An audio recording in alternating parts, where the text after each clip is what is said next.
കഴിഞ്ഞ ട്രേഡിംഗ് സെഷനിൽ American market ഏറെക്കുറെ ഫ്ലാറ്റ് ക്ലോസിംഗ് നൽകിയതും ഗ്ലോബൽ മാർക്കറ്റിൻ്റെ വോളറ്റിലിറ്റിയെ ബാധിക്കുന്ന രീതിയിൽ ഫ്രഷ് ട്രിഗറുകളൊന്നും ലഭ്യമല്ലാത്തതിൻ്റെയും പശ്ചാത്തലത്തിൽ ഇന്നത്തെ ദിവസം ഇന്ത്യൻ മാർക്കറ്റ് ഫ്ലാറ്റ് ഓപ്പണിങ്ങോടുകൂടി പ്രവർത്തനം ആരംഭിക്കാനാണ് സാധ്യത. നിഫ്റ്റി ഫ്ലാറ്റ് ഓപ്പണിങ്ങിൻ്റെ സൂചനകളാണ് നൽകുന്നത്. കഴിഞ്ഞ ദിവസവും ഇന്ത്യൻ മാർക്കറ്റ് വോളറ്റൈലായിരുന്നെങ്കിലും ക്ലോസിംഗ് ഏറെക്കുറെ ഫ്ലാറ്റ് ആയിരുന്നു. തുടക്കത്തിൽ മാർക്കറ്റിൽ ഹെവി സെല്ലിംഗ് വരികയും പിന്നീട് സെക്കൻഡ് സെഷനിൽ മാർക്കറ്റ് റിക്കവർ ആവുകയും ചെയ്തു. കഴിഞ്ഞ ദിവസം ഫോറിൻ ഇൻസ്റ്റിറ്റ്യൂഷണൽ ഇൻവെസ്റ്റർ 9 ദിവസത്തെ സെല്ലിംഗ് അവസാനിപ്പിച്ച് 4786 കോടി രൂപയുടെ ബൈയിങ് നടത്തിയെന്നുള്ളതാണ് ഒരു പ്രധാന ഹൈലൈറ്റ്. അതേസമയം ഡൊമസ്റ്റിക് ഇൻസ്റ്റിറ്റ്യൂഷണൽ ഇൻവെസ്റ്ററും കഴിഞ്ഞ ദിവസം ബൈയിങ് സൈഡിൽ തന്നെയായിരുന്നു. 3072 കോടിയുടെ ബൈയിങ് ആണ് ഡൊമസ്റ്റിക് ഇൻസ്റ്റിറ്റ്യൂഷണൽ ഇൻവെസ്റ്റർ നടത്തിയത്. ഇന്നത്തെ ട്രേഡിംഗ് സെഷനിൽ സ്റ്റോക്ക് സ്പെസിഫിക് ആക്ഷൻ വരാൻ സാധ്യതയുള്ള ചില പ്രധാനപ്പെട്ട സ്റ്റോക്കുകളെ മനസ്സിലാക്കാം. ഒന്നാമത്തേത് കണ്ടെയ്നർ കോർപ്പറേഷന് ബ്രെയ്ത്ത് വെയ്റ്റ് എന്ന കമ്പനിയിൽ നിന്നും 690 കോടി രൂപയുടെ മാനുഫാക്ചർ ആൻഡ് സപ്ലൈ ഓർഡർ ലഭിച്ചതിൻ്റെ പശ്ചാത്തലത്തിൽ സ്റ്റോക്കിനെ ഫോക്കസ് ചെയ്യാവുന്നതാണ്.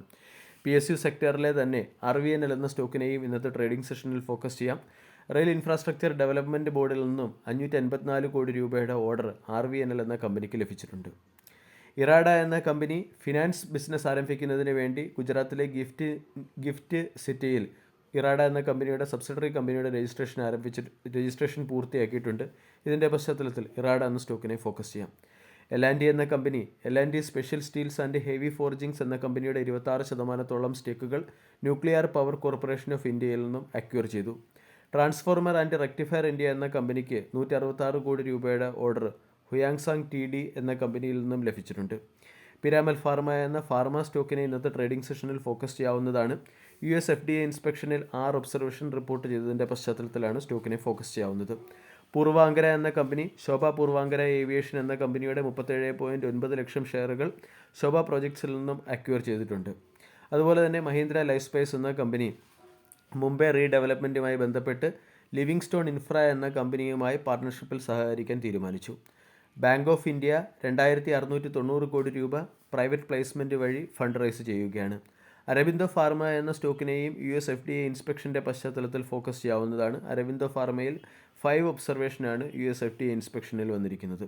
അതോടൊപ്പം തന്നെ നമ്മൾക്ക് ഫോക്കസ് ചെയ്യാവുന്ന മറ്റൊരു സ്റ്റോക്ക് നസാര ടെക്നോളജിയാണ്. Nazara technology data works business എന്ന കമ്പനിയുടെ 22% സ്റ്റേക്ക് അക്വയർ ചെയ്ത് ഡേറ്റ വർക്ക്സ് ബിസിനസ്സിലുള്ള സ്റ്റേക്ക് ഹോൾഡിംഗ് 55%ലേക്ക് ഉയർത്തിയിട്ടുണ്ട്. ഇനി പ്രൊമോട്ടേഴ്സ് ചില കമ്പനികളിൽ ബൈയിങ് നടത്തുന്നുണ്ട്. ആ സ്റ്റോക്കുകളെ കൂടി പരിചയപ്പെടാം. ജിൻഡാൽ സ്റ്റീൽ ആൻഡ് പവർ എന്ന കമ്പനിയിൽ പ്രൊമോട്ടർ റീസെൻ്റ്ലി 17.69 ലക്ഷം ഷെയറുകൾ വാങ്ങി. DB കോർപ്പ് എന്ന കമ്പനിയുടെ പ്രൊമോട്ടർ ഏകദേശം 4 ലക്ഷത്തോളം ഷെയറുകളാണ് വാങ്ങിയിരിക്കുന്നത്. മാൻ ഇൻഫ്ര കൺസ്ട്രക്ഷൻ എന്ന കമ്പനിയുടെ പ്രൊമോട്ടർ ഫെബ്രുവരി 17 1.03 ലക്ഷം ഷെയറുകൾ വാങ്ങിയിട്ടുണ്ട്.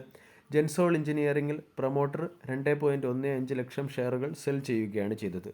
വീഡിയോ എല്ലാവർക്കും ഇഷ്ടമായി എന്ന് വിശ്വസിക്കുന്നു. Thank you.